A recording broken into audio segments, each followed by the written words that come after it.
Hi, I'm Brett Johnson, former United States most wanted cyber criminal, now good guy. Or as the United States Secret Service called me, the original internet godfather. Now, how did I get that title? Well, I'll tell you how I get the title. 39 felonies, a place on the United States most wanted list. I escaped from prison. Well, I prefer not to think of it as escape. I think of it as the institution could no longer benefit me, so I decided to release myself on my own recognizance. That got me even more time. And as if that weren't enough, I'm also the guy who built and ran the first organized cybercrime community. It was called Shadow Crew. It was a precursor of today's darknet and darknet markets. It laid the foundation for the way modern cybercrime channels operate today. And yes, you do go to prison for that shit. Now look, there's a whole story behind all that we ain't got time for today, because today, right now, well, it's time for the Brett Johnson Show, a very special episode of the Brett Johnson Show. We've got a guest today. Justin Pierce is coming in. We're going to talk about Solarwinds. The name of the episode, the Solarwinds Nightmare, when we come back. And we are back to the Brett Johnson Show. Today's episode, the Solarwinds Nightmare. Now, look, we usually have some chit-chat before we dive into it and everything, but today is a little different. Today, we've got a special guest. Justin Pierce is coming in today to help us talk about the Solarwinds attack. Justin, how are you doing today? I'm great, sir. How are you? I'm doing all right, man. I'm doing all right. So, look, you know a hell of a lot more about Solarwinds than I do, right? Yeah, probably. more than probably. Hey, I'm the guy, I say the shit that needs to be said, but I also admit when I'm not really well versed on things. I've been reading up on Solarwinds, been doing all this other stuff, but I don't really understand a lot of the technical aspects of that attack. You do, so I wanted to come in and talk about that. We can hopefully it's a good episode. I think it will be. I think that Solarwinds is something that, for some odd reason, it's not really being discussed that much right now. The lawsuit's going on. We hear little tidbits that's coming out of the courtroom, but no one's really addressing how serious that attack was. I didn't know until last night about all the shares that were sold right before it was released. Well, yeah. So I'm sure you have something on that. I do have a little something on that. So I tell you what, let's start out. I'm going to go through a timeline. So, hey, okay. Why don't you tell the audience, what is Solarwinds?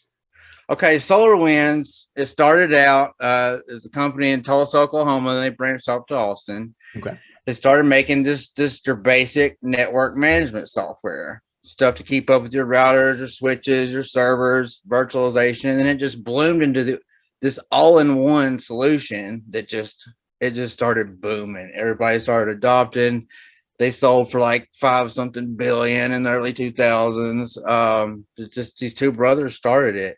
And it's crazy how much of an attack surface it created, because everybody was using it. Everybody. 425 of the Fortune 500 companies were using it. Yes. And then all the government agencies. I've got a list of all those government agencies I'll go through here in just a minute. So I mentioned I've got a timeline before we started to record. I want to go through the timeline so everyone understands what goes on. This was on Kiwan.com, the attack timeline. So September 4th, 2019, unknown attackers access Solarwinds. September 12th, 2019, the hackers inject the test code and perform a trial run. It says the hackers use a sophisticated injection source to insert the Sunburst malicious code into the company's Orion platform software. So evidently there were 33,000 clients that were using the Orion platform software at that point in time.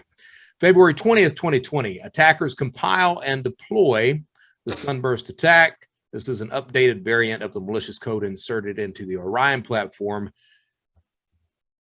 released from February 2020 and beyond. June 4th, 2020, the perpetrators removed the Sunburst malicious code from Solarwinds systems. Fast forward to December 8th, 2020, FireEye, big ass security company, Big ass respected security company at that. Right. FireEye, a cybersecurity threat and intel provider, reports that state-sponsored hackers broke into its network and made away with its red team penetration testing and assessment tools. The company, I thought this line was funny.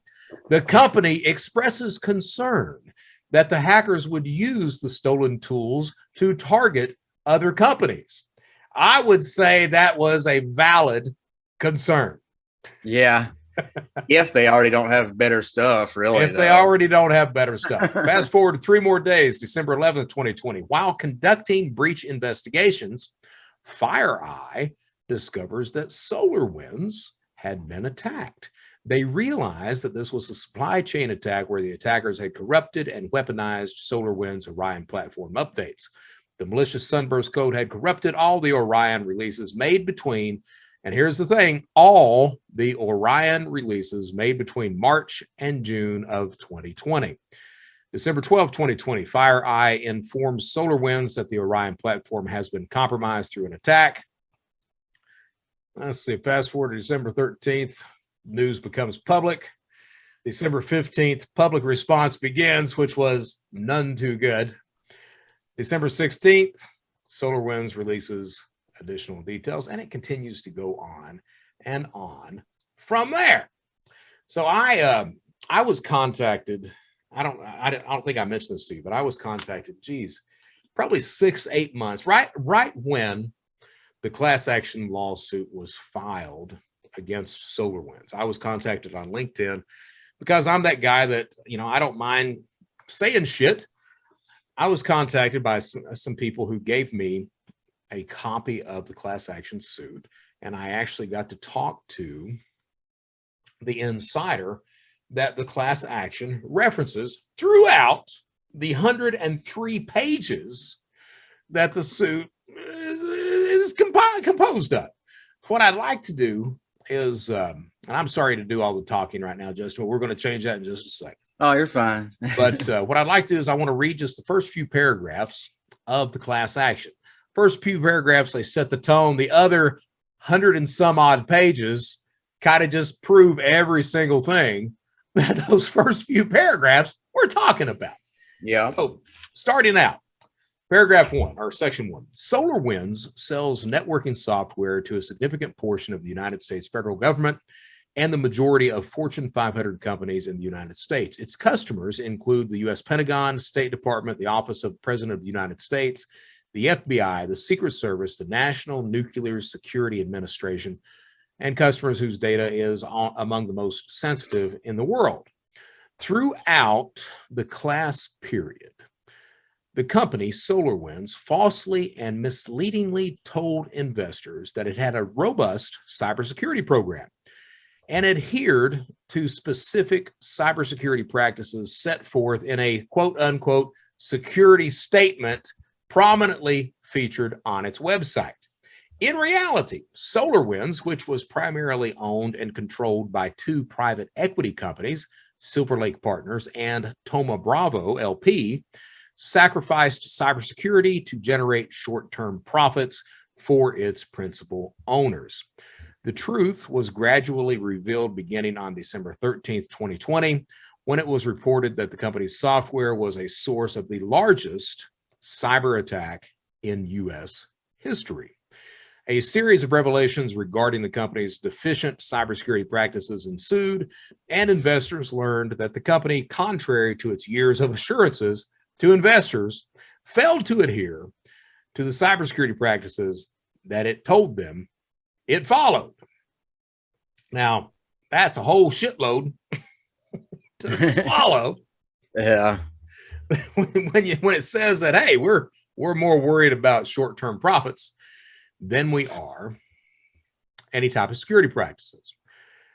Continuing right along, throughout the period, Solarwinds and its top executives sought to leverage customer concerns by touting their commitment to cybersecurity and expertise in the cybersecurity space. Solarwinds showcased its quote security reference or security resource center end quote on its website. which compiled information about cybersecurity trends and recommended best practices to keep its customers safe from cyber attacks. I guess it was just kind of a news page that was on there.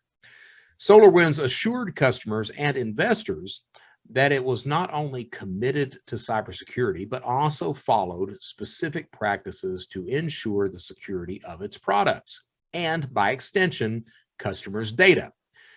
Featured prominently in its Security Resource Center and accessible from any page on the website was the company's security statement, which contained a series of representations regarding the company's cybersecurity.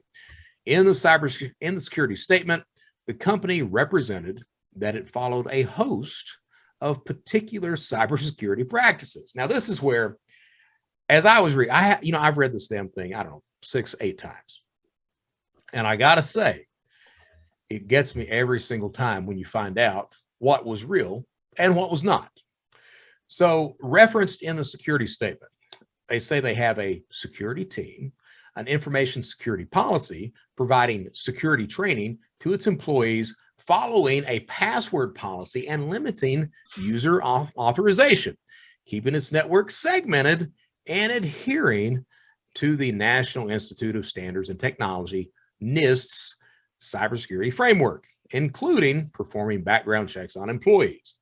Experts have recognized the basic and critical nature of each of these practices. Now, let's pause there for a second, Justin. Now, I don't know about you, but it seems to me that, if you're running a company like SolarWinds, you might need a security team. Yeah. You might even want an information security policy. You probably want to provide security training to your employees. You'll probably need a password policy. User authorization, that's important. Having things segmented, having that network segmented, that seems pretty important to me. Yeah. So, and I mentioned that because, let's get to that. SolarWinds and its executives bolstered these representations with additional assurances that the company prioritized cybersecurity. The company's chief security spokesman, defendant Tim Brown, spoke frequently about the company's supposed cybersecurity. Over and over, he stated that the company, quote, focused on heavy-duty hygiene, end quote, and that SolarWinds, quote, placed a premium on the security of its products and makes sure everything is backed by sound security processes, procedures, and standards, end quote. These tactics helped the company build up a customer base during this period as it gained 300,000 customers worldwide and more than $230 million in federal government contracts. The company's assurances regarding its cybersecurity were also important to investors. The company's representations enabled it to complete 2 public offerings, selling over $375 million in company stock at the start of the class period and another $270 million months later. The defendants also profited personally during the class period from their private sales of the company's stock, which increased in price by over 50% during said period. Here's where the shit starts to hit the fan. Unknown to investors at the time, the company knew prior to the class period that its internal cybersecurity practices were woefully deficient and not as represented. Lead counsel spoke with Ian Thornton Trump. That's the guy that I spoke to. Spoke with Ian Thornton Trump, SolarWinds' former global cybersecurity strategist. Mr. Thornton Trump explained to lead counsel that the company failed to follow a host of basic cybersecurity practices. For instance, Mr. Thornton Trump described how, during his time at SolarWinds, there was no security team, there was no password policy, and there was no documentation regarding data protection and controls. And the company did not limit user access controls, exposing the company's crown jewels to a potential cyber attack. He stated that, quote, from a security perspective, SolarWinds was an incredibly easy target to hack, end quote. Mr. Thornton Trump's concerns led him in April of 2017 to convene several of the company's top executives and give a presentation on the company's deficient cybersecurity practices. During his presentation, Mr. Thornton Trump stressed that changes were necessary, warning that, quote, the survival of our customers depends on a commitment to build secure solutions, and the survival of the company depends on an internal commitment to security, end quote. The company refused to implement the changes in Mr. Thornton Trump's presentation because, here we go, because the company's then CEO, Kevin Thompson, did not want to spend the money to do so. Mr. Thornton Trump resigned in protest. The company's deficient cybersecurity practices exposed the company to a cyber attack throughout this period. On November 11th, 2019, a cybersecurity researcher notified the company in writing that the password to its update server, the server from which customers downloaded software updates for the company's products, had been publicly available on the internet for approximately 18 months. On June 17, 2018, a SolarWinds employee, later identified by the company as an intern, and we'll comment on this intern bullshit in a few minutes, had posted the password along with credentials and a link to the update server on a public website. In addition to being publicly available, the password to access the update server, as we all know, was SolarWinds 123, an almost comically easy to guess and insecure password. The researcher that identified the compromised password warned the company at the time that, quote, any hacker could have uploaded malicious files, end quote, to the update server using the publicly available credentials and password.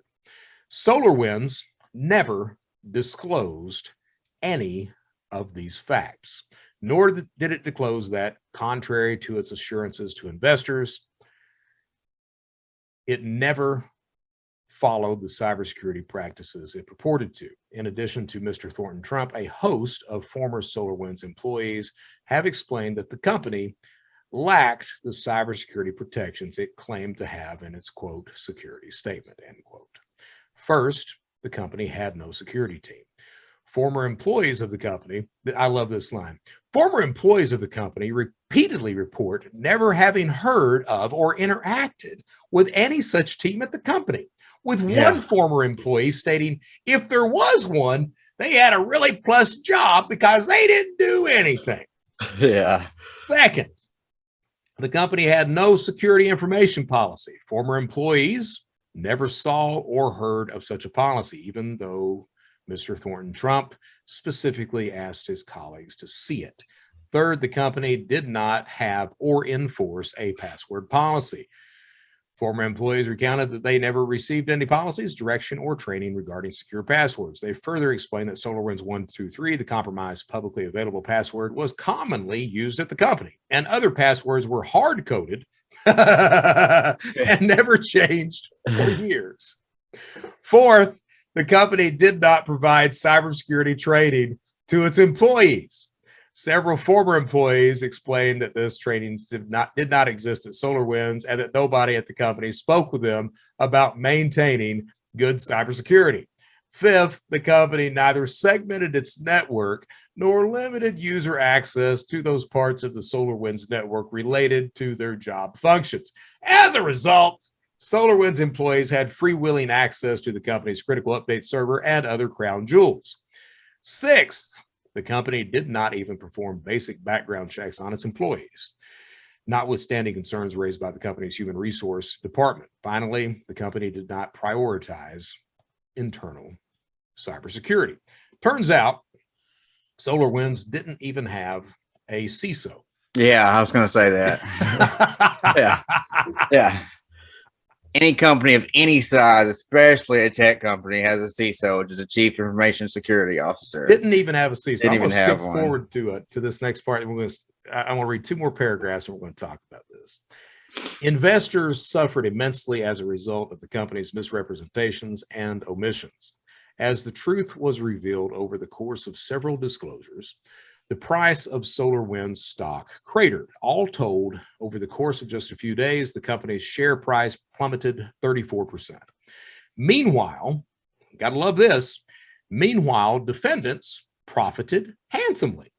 From the beginning of the class period, defendants reaped $730 million in proceeds from their sales of SolarWinds stocks, including through the private equities firm's sale of over $450 million of their stock, less than 7 days before the initial disclosures that caused investors substantial losses. So they knew shit was going to hit the fan. Right. Sold stock before they told anybody anything about it. And I'm going to read this last thing. We're going to dive right into this. So SolarWinds amassed a customer base of over 300,000 customers worldwide and obtained contracts with the United States government totaling more than $230 million. The company's customers included all 5 branches of the United States military, the U.S. Pentagon, the State Department, NASA, the NSA, the Postal Service, the National Oceanographic and Atmospheric Administration, the Department of Justice, and the Office of the President of the United States, the FBI, the Secret Service, the National Nuclear Security Administration, Veterans Affairs, and the Department of Homeland Security, as well as more than 425 of the U.S. Fortune 500 companies, each of the top 10 United States telecommunication companies, each of the top 5 U.S. accounting firms, hundreds of universities and colleges around the world. As a result, by the second quarter of 2020, the company was on track to generate $1 billion in revenue. Holy shit. Yeah. They were huge, dude. They were in everything. So I apologize about all that exposition at the beginning. No, that was interesting. But it seems like we needed to kind of hear that. Yeah. You know, so I think what I'd like to hear is some of the technical details, because it seems to me that we had a lot of failures on the part of SolarWinds, and that feeds into a lot of this stuff that I bitch about all the time, talking about how the landscape's there, that it doesn't take a lot of geniuses to hit a target. But as you've pointed out, the SolarWinds attack itself, pretty sophisticated. A lot of the tools. Oh yeah. So why don't you tell us about that? Okay, well, we can get into, obviously they were picked because they were into all these, the Fortune 500, top government agencies, all that. But how did these attackers know that everybody was using SolarWinds? Well, they bragged about it on their website. Here's our top customer, our clients who trust SolarWinds, blah, blah, blah. So, I mean, it wasn't hard to figure it out at all. I'm laughing. I'm laughing because I talk about, hey, I'm the credit card guy, financial cybercrime guy. And I talk all the time about how criminals will visit the website to find out what the hell they can about your company. And, this didn't just singled out to SolarWinds. A lot of people did this, but they did it, especially so. And so that just made them a huge target, instead of having to try to hack into all these other individual companies, if we just get into this one, it gives us access into the whole thing, Okay. So, and here's what I want to ask. All right. Now, there's been a lot of hubbub that said that the attackers never accessed, or there's no evidence they accessed classified data. But breaking into compromising SolarWinds, compromising FireEye, these companies, what exactly can the attackers see at that point? Well, after a lot of analysis, it seems like their main target was emails. Okay. See, there's 2 things that nation state actors go after. Well, if you count North Korea, 3, because they're actually money. But yeah, they did that crypto. Yeah. So you got sabotage and espionage. Well, they didn't sabotage anything, or we would know about that. Okay. So their thing was espionage. They were clearly going after email communications within places they found of interest. And they got into so many, it became a whole nother task just to prioritize which ones they wanted to get into and check into more. But mainly, when they got into FireEye, they copied their red team tools, like you said. Right, got the tools. So they also looked at Reuters put out a report in June of. Let me see what the date of this report is. Reuters put out a report last year December 21st, 2020. Reuters said that SolarWinds hackers accessed Microsoft source code. So they certainly spent some time looking at that as well. Right. And, Microsoft, NVIDIA, all of them just had big theft of their source code. That could have been rooted in, pathways that were made with SolarWinds. Okay. And APT 29 and right. So you've got, so basically they're looking at a lot of emails. There's a lot of information in those emails, but they're able to also look at source code, at least with Microsoft. Right. IRS is still claiming that they saw no evidence of being compromised. I don't know if I really believe that or not. Right. And that seems to be one of the things that it seems like anybody, not anybody, but a lot of companies that are breached, they really try to minimize the severity of the attack. They hid it very well. And they hide it very well. Yeah. And, 2 years later, it comes out, well, it was really, really bad. Yeah. And I keep thinking, I can't help but to think that was SolarWinds.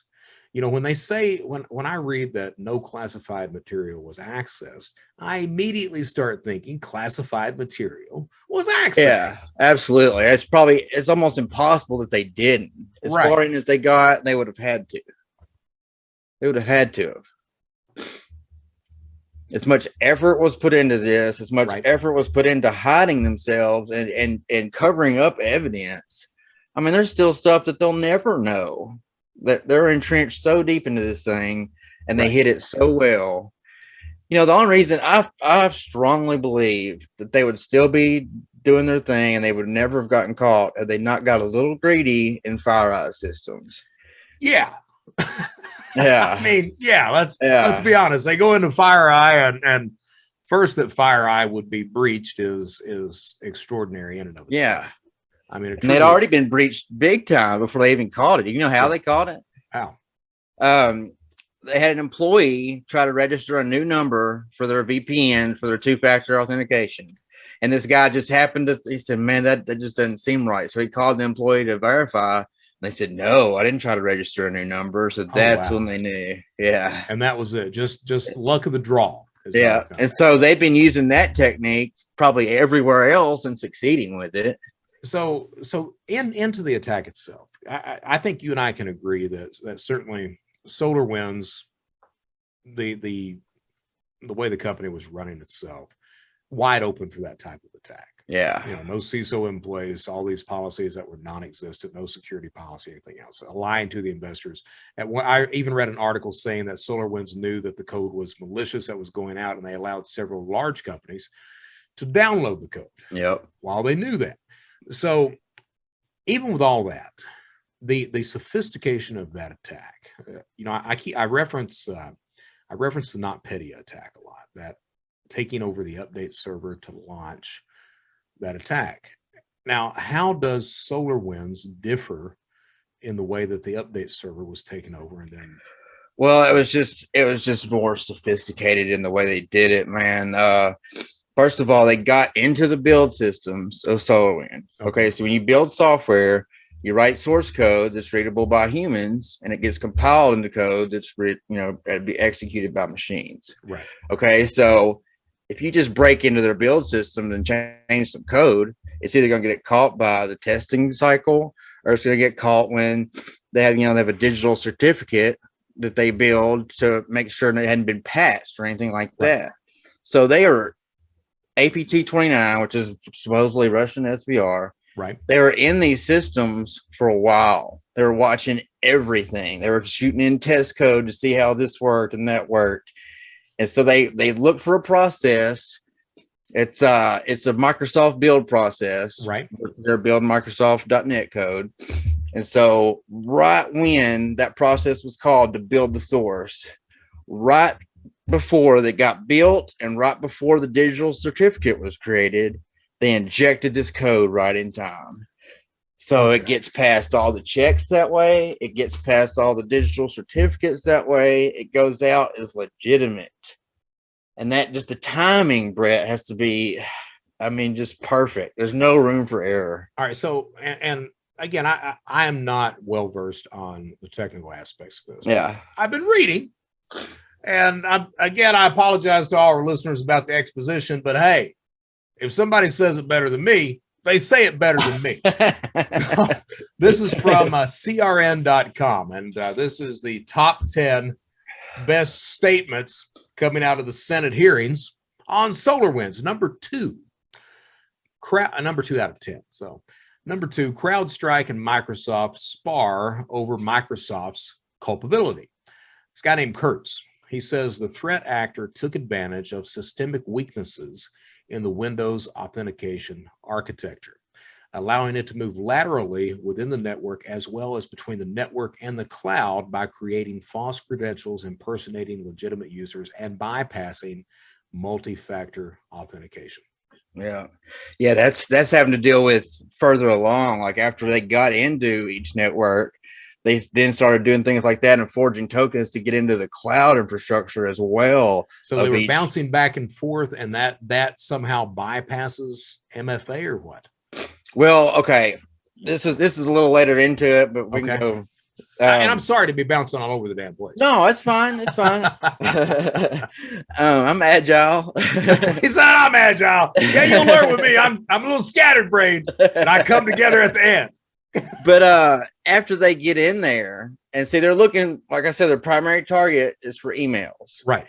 And so after they get into the systems, they move laterally. What that guy's talking about is, jumping from one system into another. And so they're dumping credentials with things like Mimikatz, like you've talked about before. Right.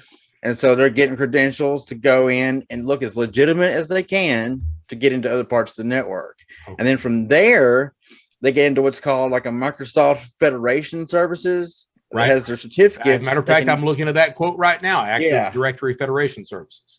They can use those certificates to forge tokens to allow them to log into that organization's cloud infrastructure without even entering a password, without any two-factor anything.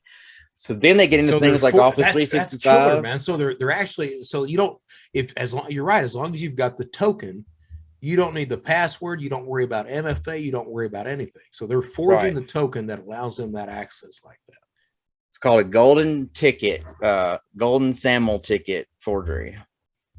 SAML. Okay, so what is SAML? Security? I can't remember the acronym name, honestly, but they're tokens that Microsoft uses for different things. Security something. Markup language, some kind of markup language. Yeah. Okay.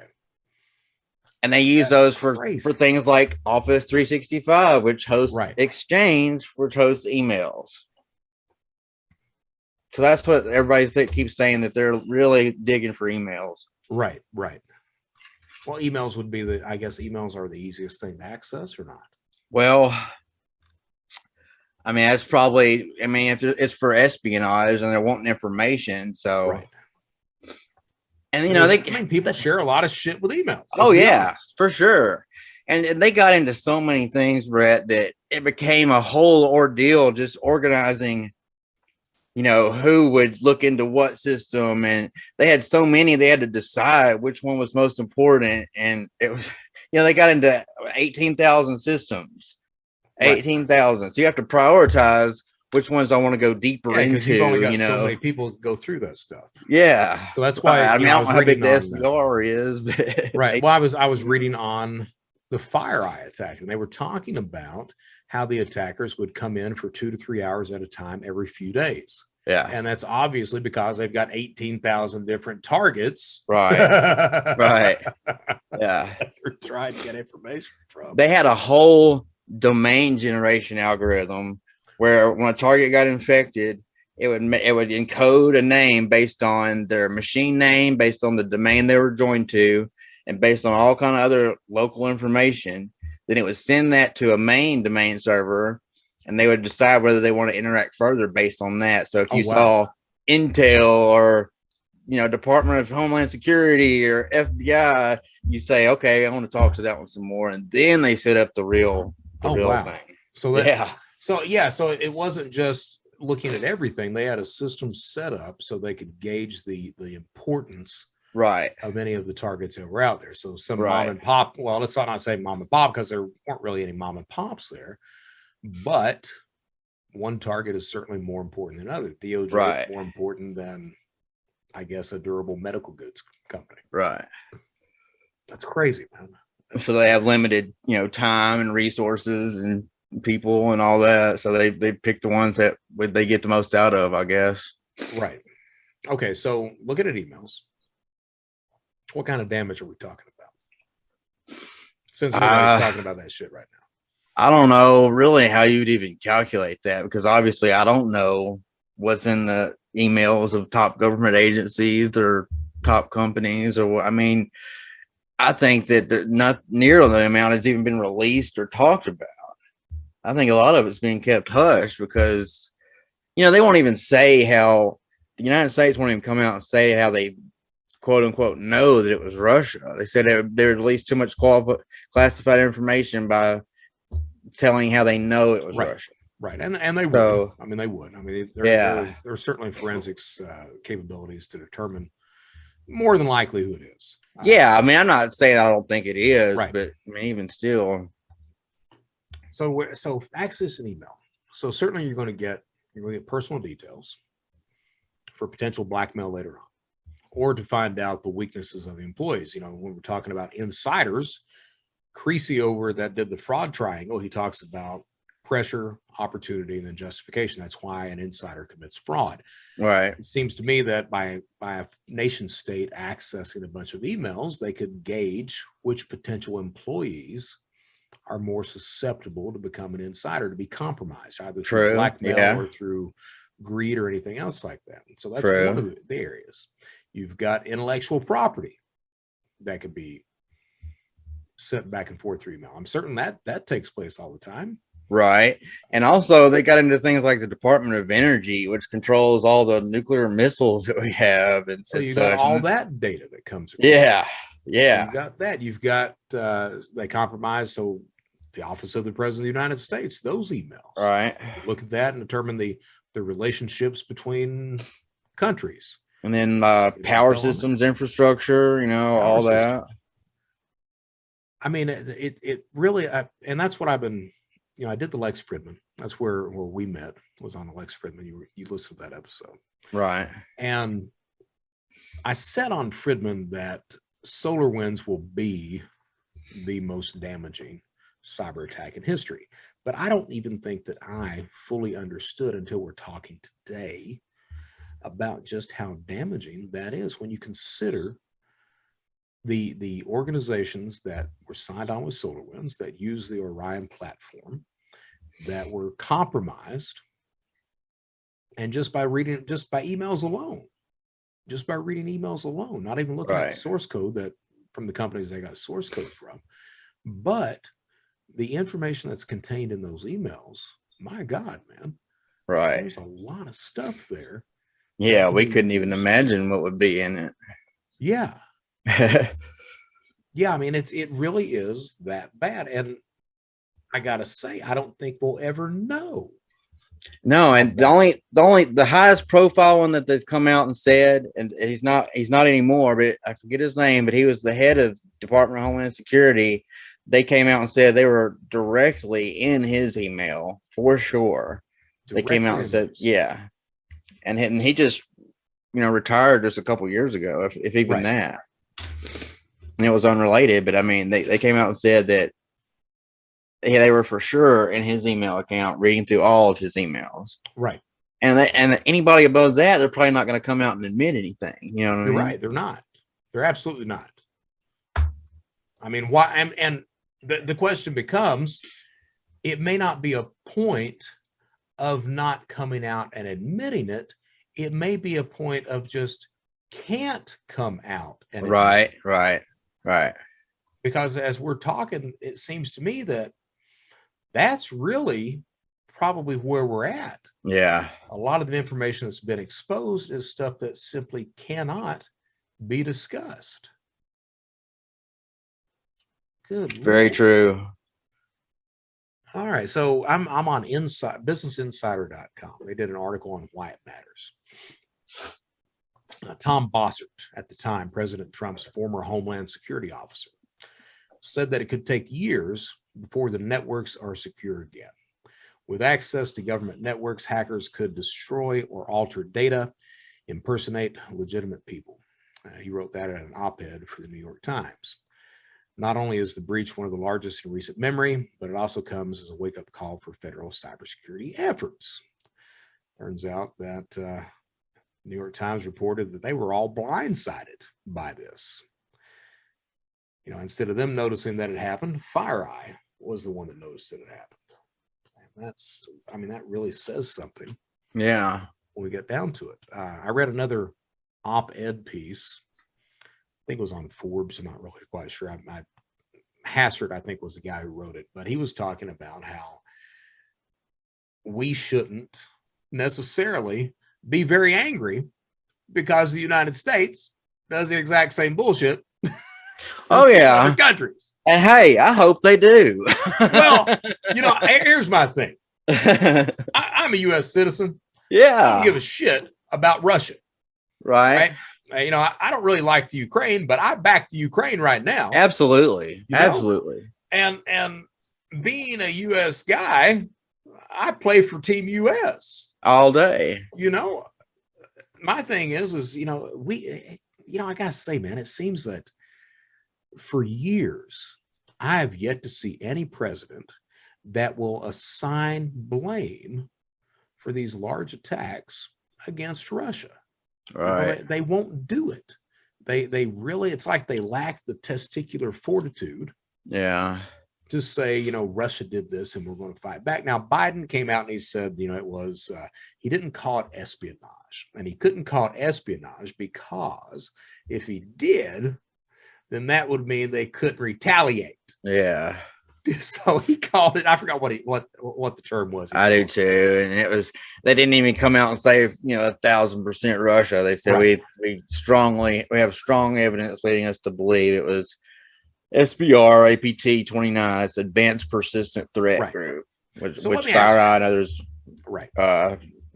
give names to different threat groups around the world. Right. Now, you know, I had, back when I was a criminal, I had contact with Ukrainians, with Russian cyber criminals, some big guys. Yeah. And, you know, they made it very clear that as long as they committed crime against capitalist countries, they were good to go. But if they ever decided to shit where they eat, at that point, Vladimir Putin would do something about it.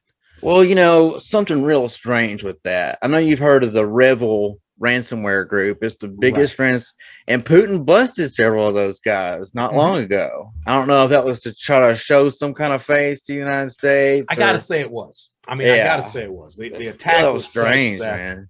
Well, you know, I get a lot. I mean, I'm privy to a lot of details. Yeah. A few years ago, there was an investigation in Russia.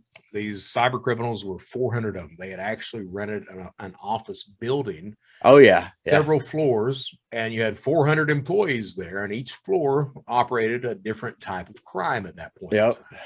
That's and crazy, it was all man. sanctioned as long as you were, you know, not attacking the Russian people or, you know, where you were living, you were good to go.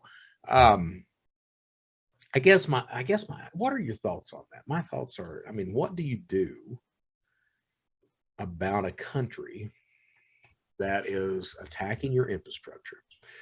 And I'm talking about North Korea, I'm talking about China, I'm talking about Russia, Iran, whoever the hell it is. A company who's attacking your infrastructure, who is stealing your personal data, who's compromising financial institutions, who's stealing intellectual property, who's reading the emails of the Fortune 500 companies across the planet. What type of response do you have? Because it seems to me that you have to have some sort of response. Absolutely. And it's created a level playing field almost across the world, because all you need is a few computers and some highly trained guys and you're in the game. That's You know it. what I mean? It That's doesn't take it. a huge army, navy, air force. I mean, it's just a cyber team, and these guys, all these countries, North Korea has an incredibly smart team. I mean, they're destroying crypto networks left and right They now. absolutely are. Lazarus Group, yeah. Russia, their teams are extremely clever. I mean, They are. You've got Sandworm, you've got Fancy Bear, you've got all these other groups that are over there. And I've said before,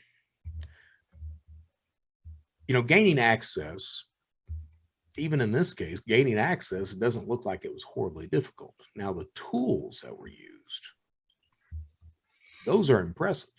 Yeah, and we still don't know for sure how they got into SolarWinds originally. They say that password thing, and they went to Congress and they threw that intern under the bus over the password. Then they came back and said, "Oh, we didn't mean to be that way. We don't want to create a bad. This is a great company to work for. We're not going to throw you under the bus."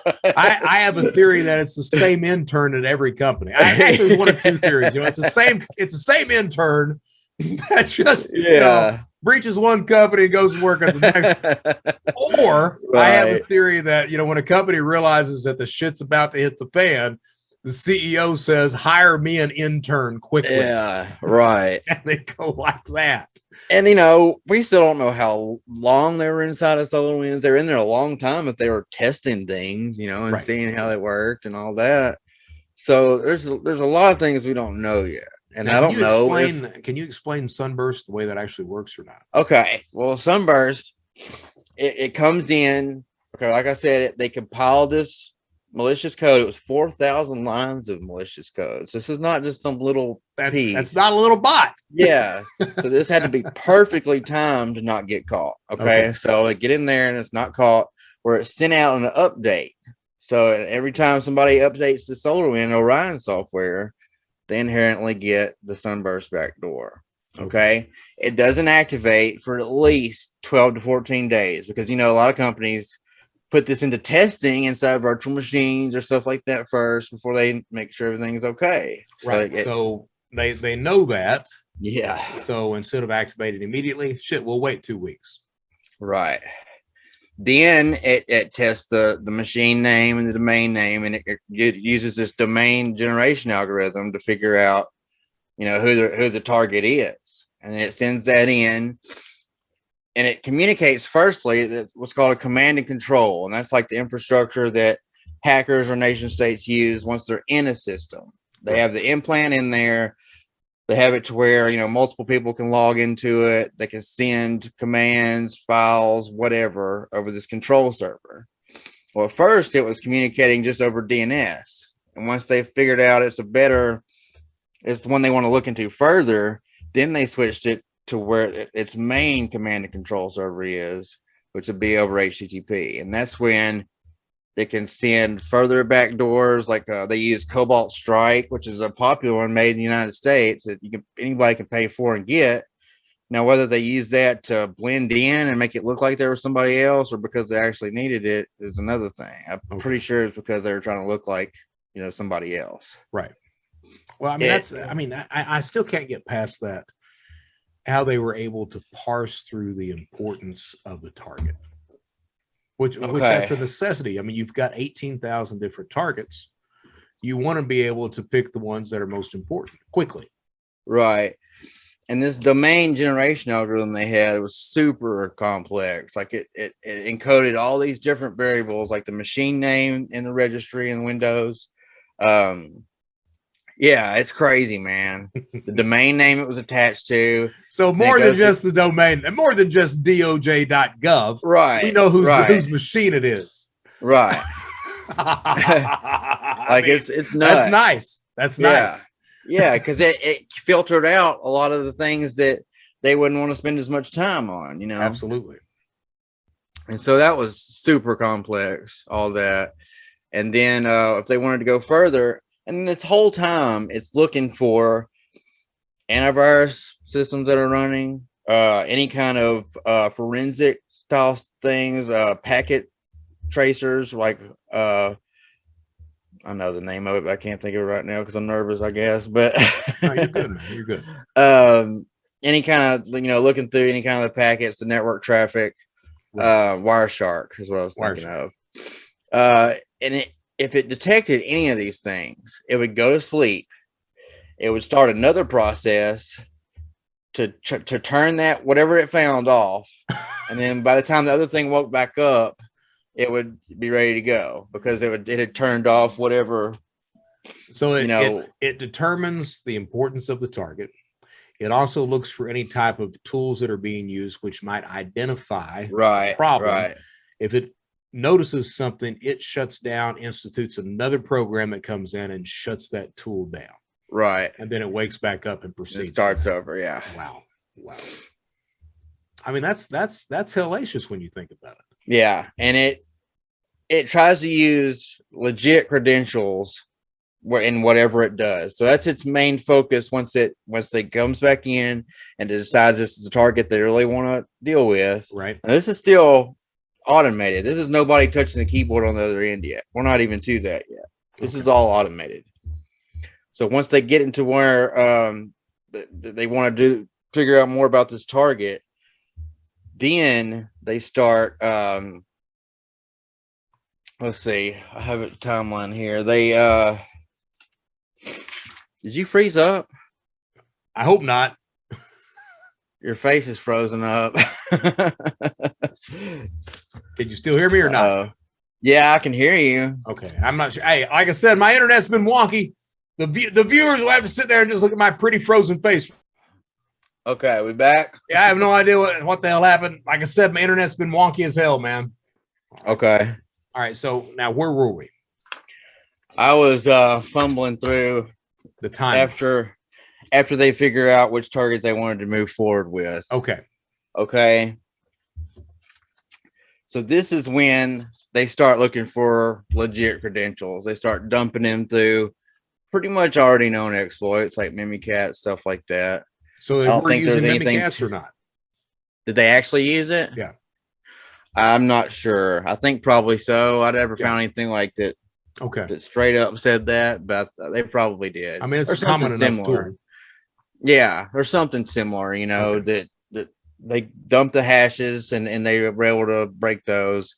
And so they never used, they have their legit credentials they would log in remotely with, through the back door.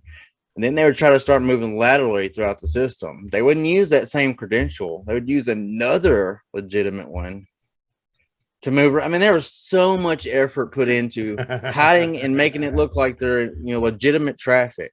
Right. Even the communication with the command server, it follows a protocol, the Orion Improvement Protocol. Like if a program crashes and so you can click send this report to Microsoft or Apple or whatever, it's kind of similar to that. Solarwinds would monitor its program for errors and things like that. So it mimicked that protocol that Orion used. So that being said, they had to know how Orion operated then, right or not? Yes. This code blended in to what Orion did. It used similar variable names. It used functions that were within Orion. They had a complete access to the source code of the Orion system. So that shit that they don't set that shit up in a day or two. No. They had to read and learn it all. You're getting to the point that we have no idea how long they had access. Yeah, and how long they were in there. Because they had to read and understand. For them to do that with Orion, they have to understand what Orion is and how it absolutely works and everything. Yeah, and say that they put in a wrong function or made something that didn't work right. When they hit the button to compile and build the software and it didn't build, or they're caught. Right. So there's a lot of effort and importance put on everything being right and not being caught. Okay. So they had to learn it inside out. Right. So it's more than just that timeline that I read at the beginning. Yeah. Where it's, 3 days later they've got Sunburst installed and everything's working just fine. Yeah, these are motivated individuals who are, not looking for a payout. They're getting paid every day. I mean, I assume so. Right. They're working for the Russian government. but they're motivated individuals, man, and they were this was a thought out, well targeted. I mean, a long operation, and it was made for the long haul and to be inside these systems for a long time without getting caught. I mean, that's crazy when you explain it like that. So you've got an attacker that comes in the system, lurks into the system until they understand everything they need to understand, run the test, everything else until everything's working properly. Yeah. And then they deploy this attack. And the attack is able to gauge the importance of the victim, bypass any security tools that are there before a human even touches it. And then at that point, humans come in and start getting whatever information they want. Right. So, and I mean, you're right. If you're able to, that many targets, you've got 18,000 targets. That many targets, it's hard to parse through all that data. Yeah. So you've got a program there that tells you, hey, these are the emails that you need to be reading. This is the system you need to be looking at. Yeah. That's crazy. Yeah, it is. It very much so is. And then they start moving laterally, and they do the whole privilege escalation thing too, which here's another thing. If they get into the back door is written into the Orion process, right? And this is a network management tool. So it's already running at a very high privilege level. Okay. So didn't even take much work there as far as getting administrator rights and things of that nature. Now to get it for other parts of the network and the system, yeah, but they use things, vulnerabilities that are already out, based on Mimikatz and things of that nature to get it. So then they laterally move throughout the network. They find the Federation Services server. They forge tokens, SAML tokens based on those certificates, right? And they're able to get into the cloud infrastructure. And these are things like Azure Active Directory, Office 365, which has Exchange emails. And so not only were they in these organizations on-premise networks, they were in all their cloud networks as well. Wow. Not even hosted on site, I mean, let's be honest, it's a hell of a lot more sophisticated than NotPetya. Yeah. And I'm just broadly brushing over all this stuff, like and you've said, I mean, it's using known exploits, but the attackers are highly sophisticated. Yeah. And you've got a whole shitload of unknown exploits that are being used as well. And it was a supply chain attack because they got into the product before it was legitimately pushed as an update to the customers. Also, because a lot of companies just have like a couple IT people, but they hire a managed services MSP partner. Absolutely. And so they're like, well, we're safe. We weren't using Solarwinds. Well, the MSP comes along. Yeah, we kind of were. I had a guy that contacted me. I did. I forgot what episode it was, but he sent me an email message on LinkedIn saying, hey, the only thing that saved us on SolarWinds is we had not installed Orion. Yeah. I was like, well, I'm glad. I only caught the end of that. You froze for a minute. No, I had a guy, and again, we're going to end this here in a second because the internet's going wonky. But I had a guy that contacted me on LinkedIn, and he said that the only thing that saved them on SolarWinds is that they had not installed the Orion platform. Yeah. So, I mean, that's, geez, man. So do you think it went past Orion, or is it just Orion centered? Well, it makes you wonder if this thing was so well hidden and so well entrenched in all this stuff. Maybe it could be in some other things. Maybe it could be in some other things that aren't SolarWinds. Right. I would start, if I was somebody in the powers to be, I would start looking at, something that's very common that all the top people are using right now, and maybe looking at using something else. Right, exactly. So this created a huge surface, and really even the most secured thing today, if a highly sophisticated nation state team wanted to get into something and they put in the effort and just the days and the persistence to do so, they can get into it. Absolutely. Eventually. Absolutely. So let me ask, and we started the show, I just kind of dove right into things because, shit, I'm an idiot. But why don't you, I know it's at the end of the show, but why don't you go ahead and introduce yourself, tell the audience a little bit about yourself. My name is Justin Pierce. I'm from Magnolia, Arkansas. been into this stuff for a long time. I constantly read and learn more about it. I guess you could call me a junior security researcher. That's what I ultimately want to be, you know. So well, you know, you shit on this. Let's be honest now. You know, don't downplay it. You know, you shit on this. Well, I appreciate that. I definitely try. And you know, I'm passionate about it, man. I love learning about stuff, and just, you know, the sophistication of this thing. It's mind blowing. It really is. Yeah. So let me ask you. You know, since you have been studying this, since you know you like to read about this stuff and everything else, what kind of, and you gave some advice a minute ago. You know, look at some of these systems that are highly ubiquitous. Maybe they've already been compromised. What other advice can you give some companies and individuals out there? Well, this whole thing that I keep, you know, saying is what we gain in convenience, we ultimately give up a lot in security. I like that. Yeah, I do. I like that. That's just in this whole power grid thing. You know, the power grid existed before we had internet. You know, and so now they have internet to monitor it and stuff like that, and not have crews working all night and stuff like that. Right. But you know, they take that away for convenience. Well, now you have a surface there where it could shut our power down. I mean, that's true. Yeah. True. And you know, it's things being like pinged all the time. Yeah. And so, and this attack and the power grid scare and all of that, I just keep seeing that theme pop up in my head. Like, okay, you're opening up these doors for convenience. Think it gets worse or better? That's a loaded question. That's rhetorical. I don't know. America likes its convenience. I know that. We love our convenience. We love it. You know, so Justin, we're going to end it there. I want to thank you for coming on. You're going to come back?